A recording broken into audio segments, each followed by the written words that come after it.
পক্ষ থেকে আপনাদের স্বাগতম স্বাগতম স্বাগতম বন্দে মাতরম বন্দে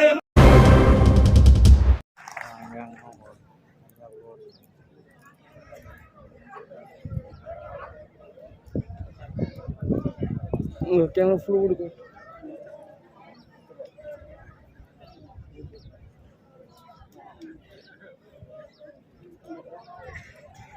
আমার প্রিয় মানিকপুরবাসীকে প্রথমে আমার শ্রদ্ধা জানাই, সাধুবাদ জানাই। যদিও আজকের এই দিনটি অত্যন্ত আনন্দের দিন। নাম তো খুব সুন্দর, মানিকপুর। তার মানে এখানে সবকিছু থাকতে হবে, ধন দৌলত, প্রতিষ্ঠা, নিষ্ঠা।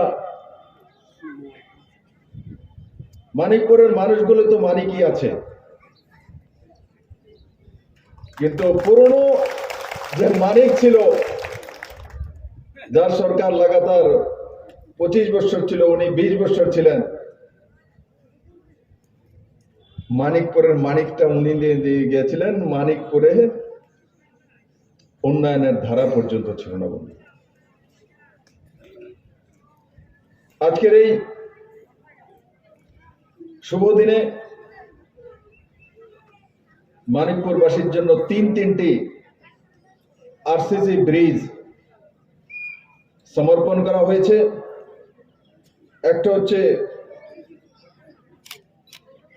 সেলেন্টা ছামনো সড়কের উপর আরসিসি ব্রিজ 3,15,00,000। গরুছড়ার উপরে 3,94,00,000। হেজাছড়ার উপরে সেটা 2,95,00,000।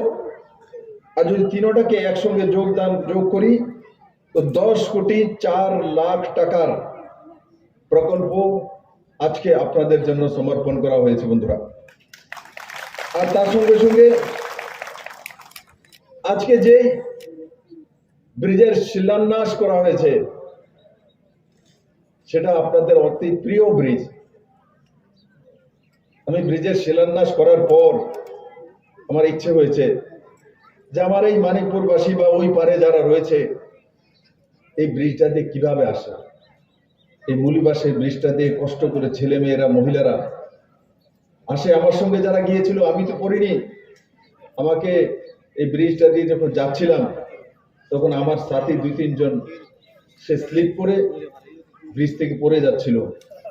আর সেই ব্রিজ দিয়ে কষ্ট করে আমার এই মানিকপুরবাসীদের, আর ব্রিজের ওই পারে যারা রয়েছে, 12 কিলোমিটার ঘুরে তাকে এই বাজারে আসতে হতো বন্ধুরা। আজকে 20, 25, 30 বছর যাবৎ তার ডিমান্ড ছিল মানিকপুরবাসী। এবং এই যে মনু নদীর ওই পারে যে বাসিন্দারা রয়েছেন, তাদের বারবার ইচ্ছা ছিল যে ব্রিজটা কবে হবে, কবে আমরা সেখানে বাঁশের ব্রিজ থেকে নেমে জলে না হেঁটে আমার ছেলে মেয়েরা, আমার মা বাবারা, বুজুর্গজনরা বাজারে যেতে পারবে। কত স্বপ্ন ছিল। কিন্তু আমাকে বিধায়ক মহোদয় বলছিলেন, আপনাদের লোকপ্রিয় বিধায়ক শম্ভুলাল চাকমা বলছিলেন যে যখনই ইলেকশন আসে তখনই দাদা মাপজোপ করার জন্য চলে আসে। যখনই ইলেকশন আসে তখন একটু মাপজোপ করে, পরে তো আমাদের বিশ্বাসই হারিয়ে ফেলেছি, এই মাপজোপই করবে, জীবন আর ব্রিজ তৈরি করবে না। এবারও যখন আমি বলি যে ব্রিজ আমি তৈরি করে দেব, তখন আমাকেও বিশ্বাস করছিল না। তখন কিন্তু আজকে শম্ভুলাল চাকমার নেতৃত্বে, নজওয়ান নেতৃত্ব, আপনাদের ছেলে আজকে আপনাদের স্বপ্ন সাকার করে দিয়েছে, একটা নতুন ছেলে সাকার করে দিয়েছে বন্ধুরা। সেটাও 5,33,00,000 টাকা খরচা করে খুব কম সময়ে যাতে নির্মাণ করা হয়। ইঞ্জিনিয়ারিং চিফ দীপক দাসজি এখানে আছেন, আমি ওনাকে দায়িত্ব দিয়ে বলবো যে দীপক বাবু, এই ব্রিজটা আপনি নিজে দেখে যাতে কম সময়ের মধ্যে এই ব্রিজ নির্মাণ হওয়ার পর, আজকে আমি বাঁশের সেতু দিয়ে গিয়েছি, নির্মাণ করার পর আমি আরসিসি ব্রিজ দিয়ে আপনাদের নিয়ে ওই পারে যাব, সেই দিশাতে সরকার কাজ করে। বন্ধুরা, আজকের এই মহতী কার্যক্রমে মঞ্চে উপস্থিত শ্রী রেবতী ত্রিপুরা মহোদয়, নজওয়ান প্রিয়ভাষী এবং আপনাদের প্রিয়জন রেবতী ত্রিপুরা মহোদয়, এখানে লোকপ্রিয় বিধায়ক শ্রী শম্ভুলাল চাকমা, এমডিসি এবং এডিসি বিরোধী দল নেতা শ্রী হংস কুমার ত্রিপুরা, एमडीसी संजय दास और इंजीनियरिंग चीफ दीपक दास महोदय, गवेकर मयूर डिस्ट्रिक्ट मजिस्ट्रेट धलाई जिला, एसपी रमेश यादव এবং এখানে উপস্থিত আমার সমস্ত মায়েরা, বোনেরা, সুধী নাগরিক বৃন্দ, আমার প্রিয় মানবপুরবাসী মিডিয়ার বন্ধুরা, এই সরকার জনতার সরকার,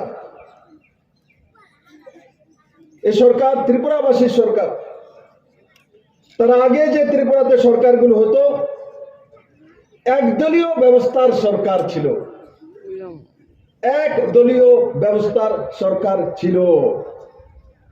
আজকে যখন আমি বলি এই সরকার ত্রিপুরা সরকার, এই সরকার প্রমাণিত করে ত্রিপুরার সরকার। 37 লক্ষ ত্রিপুরার সরকার কিভাবে প্রমাণিত করে? অটল জলধারা জল জীবন মিশনের মাধ্যমে 2022-এর মধ্যে প্রত্যেকের ঘরে মুফত পানীয় জল পৌঁছে দেওয়া হবে। তো প্রত্যেকের ঘরে পৌঁছে দেওয়া হবে, এখানে কোনো জাত পন্থ পার্টি দেখা হবে না, মানে সরকার সবার প্রমাণিত হয়। টিএসআর এর যখন চাকরি হয়, কিছুদিন আগে টিএসআর এর চাকরি হয়েছে, তো যারা বিরোধী পার্টি করে তাদের ঘরে চাকরি যায়নি, গিয়েছে। তো তার মানে যারা বিপ্লবদেরকে ভোট দেয় তাদেরও সরকার, যারা বিপ্লবদেরকে ভোট দেয় না তাদেরও এটা সরকার। সবকা সাথ সবকা বিকাশের সরকার নরেন্দ্র মোদী। কোভিডের সময় যখন টিকাকরণ হচ্ছিল না, প্রাণে বাঁচবো কিনা কেউ ভেবে পাচ্ছিলাম না। লকডাউনে বাড়িতে বসে আছি, ভয়ে রাস্তায় যাই না, কারোর সঙ্গে কথা বলি না, শ্বাস বেরিয়ে আসলে, থুতু পড়লে হাওয়ার মধ্যে দিয়ে মরে যাব, ঘরে দরজা করে বন্ধ আছি। যখন কোভিডের ইনজেকশন আসলো, টিকাকরণ আসলো, তখন কিন্তু এই সরকার যারা বিজেপির লোক তাকে দেয়নি, 37 লক্ষ ত্রিপুরাবাসীর জন্য ব্যবস্থা করেছে। প্রথম বন্ধুরা, নরেন্দ্র মোদী সবার টিকাকরণ ব্যবস্থা করেছে। যারা বিরোধীতে রয়েছে তাদেরও করেছে, যারা সত্তা পক্ষে রয়েছে তাদেরও করেছে। প্রমাণিত হয় 37 লক্ষ ত্রিপুরাবাসী সরকার। প্রধানমন্ত্রী আবাস যোজনা আগে বেছে বেছে সেই দলীয় কর্মীদেরকে দেওয়া হতো। যদি ভুলক্রমে কোনো বিরোধী পার্টির কারোর কাছে ঘর পৌঁছে গেছে, স্যাংশন হয়ে গেছে, তো সেগুলোকে কেটে দেওয়া হতো বন্ধু। সেভাবে নৃশংসভাবে সরকার চালানো হতো।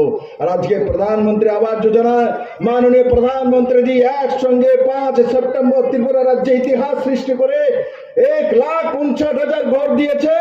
তো সবার জন্য দিয়েছে, সিপিএম এর ঘরও দিয়েছে।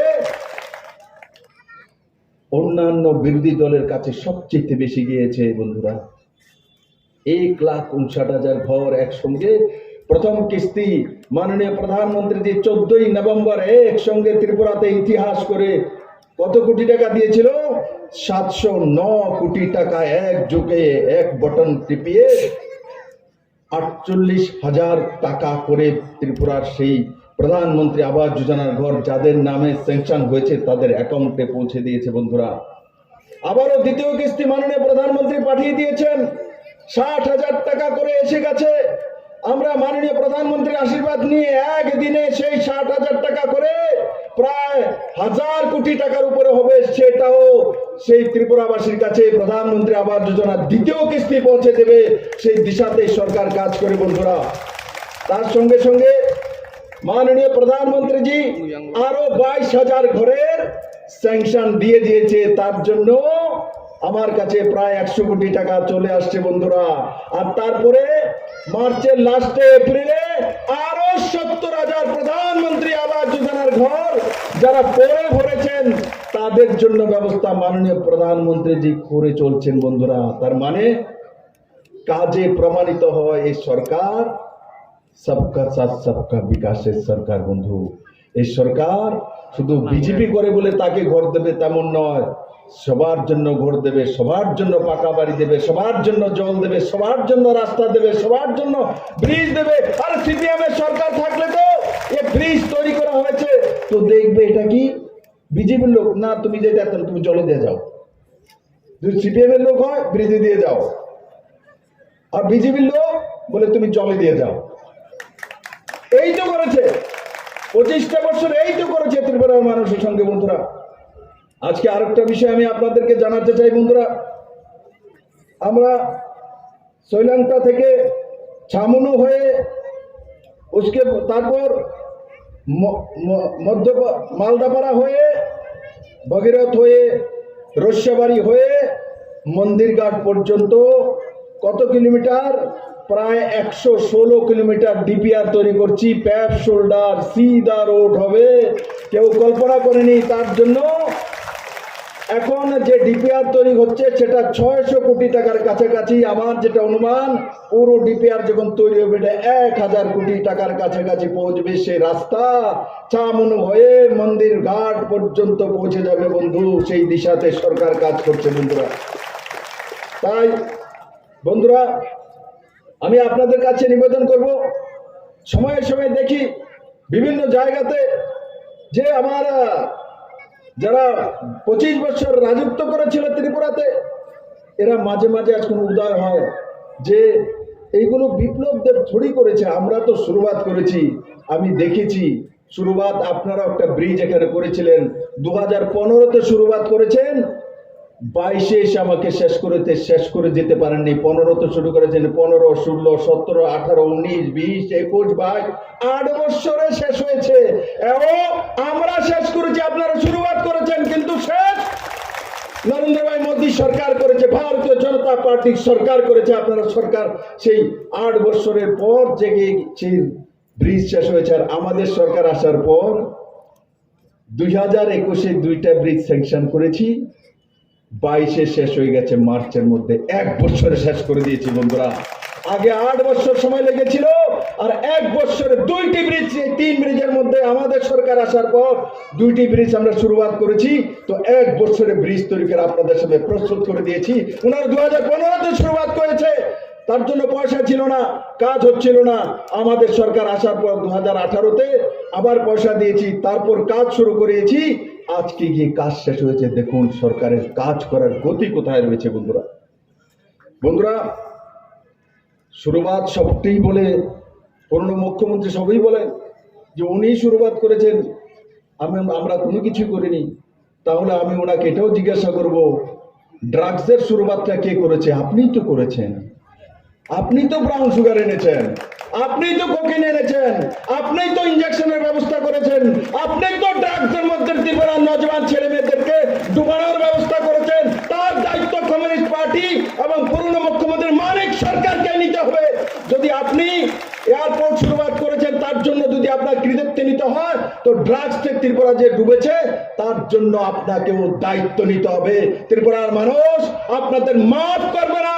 এই 25 বছরের টানা কমিউনিস্টের সরকারকে কোনোদিন ত্রিপুরার মানুষ মাফ করবে না, কারণ তারা ছেলে মেয়ের যে ভবিষ্যৎ বরবাদ আপনারা করেছেন। এই সরকার আসার পরে প্রথম দিন থেকে 2018 থেকে ড্রাগস ফ্রি ত্রিপুরা স্লোগান বিপ্লবদের দিয়েছে এবং লাগাতার সেই দিশাতে কাজ করছে।